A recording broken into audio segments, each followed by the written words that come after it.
Hello Gemini, Sun, Moon Rising, and Venus signs. Kamusta kayo? Sana po nasa mabuti kayong kalagayan. Welcome back po sa Star Tarot. Kung bago kayo rito, welcome din kayo. Thank you sa inyong support. I truly appreciate it. God bless you all. Gemini, paunang mensahe po ninyo ay Page of Water. Ayan. So, there is, sabi dito, a new person enters your life. Gemini, so merong bagong papasok sa buhay ninyo. Maaring ito ay magiging karelasyon ninyo romantically, baka kung single pa kayo, baka ito ay bagong love connection, na mabubuo. Baka ito ay bagong kaibigan. Pwede rin na ito ay bagong kapamilya, no? Maaring some of you, merong mag-welcome ng bagong baby sa inyong pamilya, maaring merong bagong kasal, no? Kaya baka merong yung taong yun, ang magiging bagong miyembro, no, ng inyong pamilya, magiging bagong parte rin ng buhay ninyo. So pwede rin ganun ang ganap. This is also telling you, na mensahe na to, na your psychic abilities and your intuitive abilities are going to be heightened sa ngayon.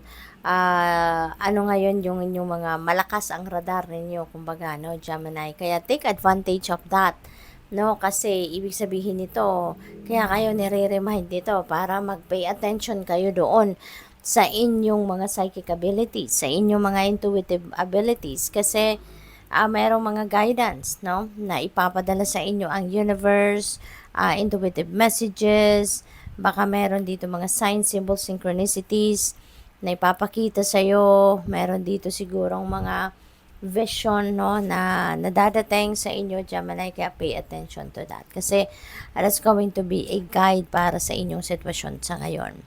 Seven of Air, ayan, so may mga plano kayo na buo na, may mga plano kayo na kumbaga na-concretize nyo na, pero sinasabi sa inyo dito na meron mga kailangan kayong babaguhin. Maaring kailangan pa ninyong balikan muli, baka may mga bagay na kailangan kayong i-consider muli, i-incorporate sa plano ninyo, or baka merong kailangan tanggalin, baguhin, yung ganon, i-revise, no, ang inyong mga plano. Meron din dito siguro, no, na mga sitwasyon na hindi, alam mo yun, yung off timing ba, no, may mga bagay dito na gusto siguro ninyong simulan ng gawin, simulang i-roll out na, pero kumbaga off timing ito, hindi ito ang tamang panahon. Kaya importanteng makinig kayo sa inyong intuition, Gemini, para magabayan kayo, no, ng divine universe dito kung ano ang dapat ninyong unahin, ano ang dapat ninyong pagkaabalahan sa ngayon, ano ang dapat pagfokusan, okay?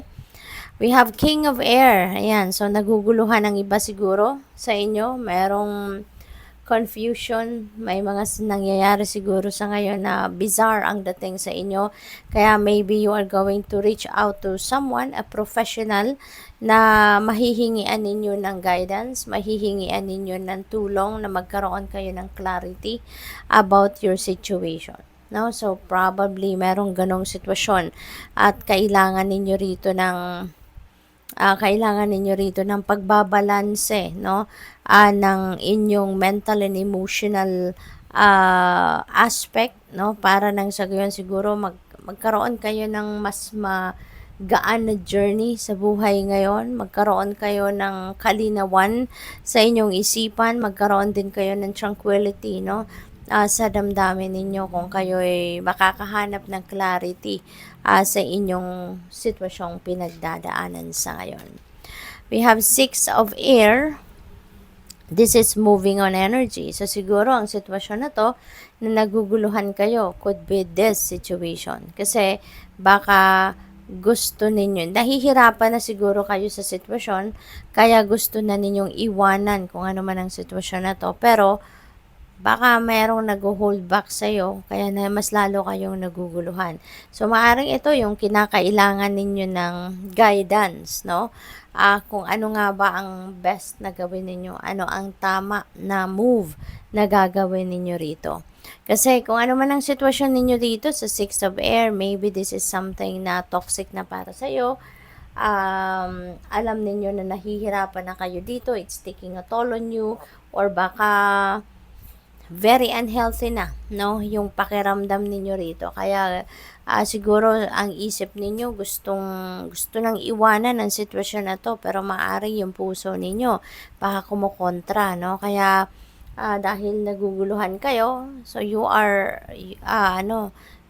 thinking of asking for professional advice, no? Baka yun ang sa tingin ninyo makakatulong sa inyo na malinawan ang inyong isipan.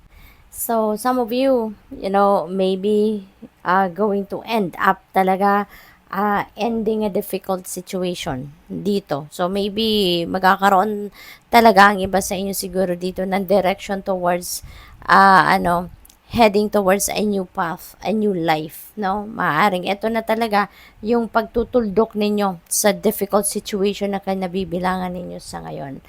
A relocation is also possible para sa iba sa inyo dito, Gemini. Kung hindi man, definitely you're going to travel. No? Mayroon travel na gagawin kayo sa ngayon. What else? We have the star. Napakaganda naman. You know what? As you move away from this situation, kung ano man itong nahihirapan na kayong sitwasyon, there is a new path waiting for you. A new path na mag-welcome sa inyo, na punong-puno kayo ngayon ng hope, ng optimism, 'di ba? Ng drive, handa na kayong magbagong buhay, handa kayong mag-start ng bagong yugto, no, sa buhay ninyo. So napakaganda, this is very exciting. You're divinely guided. Iilawan, no, ang path na to ng divine universe para makita ninyo agad ito. So napakaganda.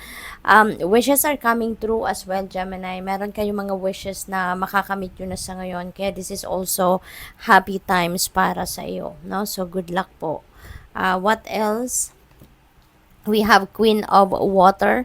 Ayan, so meron mga bagong relationship na maaring mabuo dito for some of you. If you are single, baka meron ditong bagong love life, no? Bagong love connection na mabubuo between you and another person. Kung nandoon naman kayo sa established relationship na, baka meron ditong magla-level up, no, na commitment with your person. So yung ganon. This is also reminding you, Gemini, no, na alagaan din ninyo ang inyong sarili. Okay? Hindi pwedeng puro trabaho, hindi pwedeng puro love life, hindi pwedeng puro lang pamilya yung aasikasuhin ninyo. You also need to put some time para sa self-care, para sa pangangalaga ng inyong sarili. Kasi maaari din na you are taking care of your family, you are taking care of everyone in the family but yourself. Kaya while you are taking care of others, no, also give yourself time at alagaan nyo din ang inyong sarili. Okay? So, what else? We have Ace of Earth. Napakaganda. This is a new beginning energy. Sa Ace of Earth, merong mga perang paparating, no? This is, there's going to be an inflow of abundance and prosperity into your life. At maaring yung source ng perang ito could be various sources, no? Maaring sa iba't ibang bagay or sitwasyon ng panggagalingan nito. Maaring may windfall of money rito, maaring magkaroon kayo ng panalo, magkaroon kayo ng regalo, pamana, mga ganon. Or baka, no, baka there is a lucrative offer dito of trabaho, career, or negosyo, or investment dito na maaring ito yung maghahatid sa inyo ng prosperity and abundance. Kaya good luck po sa inyo.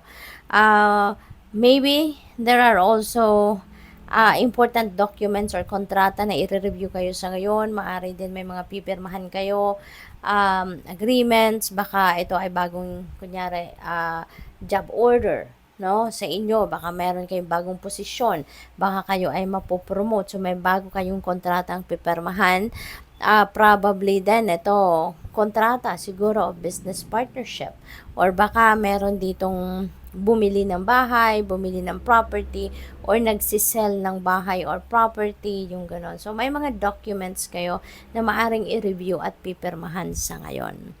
What else? We have Four of Fire. Ayan, so napakaganda ni Four of Fire. This is full of excitement, maganda, masaya, no? Ang ano na to, ang energy na to. There is going to be some contentment, peace, and abundance, and happiness, and joy na maaring maranasan ninyo rito. There is some kind of homecoming, no? Maaring merong homecoming dito na manggaganap.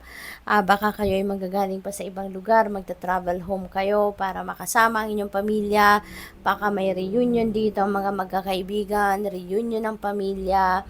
Maaring meron ditong celebration, then kayo and gusto ninyong i-celebrate yan with your family, yung mga ganun ba, no? So, good luck. Thank you for watching Love and Light. Namaste.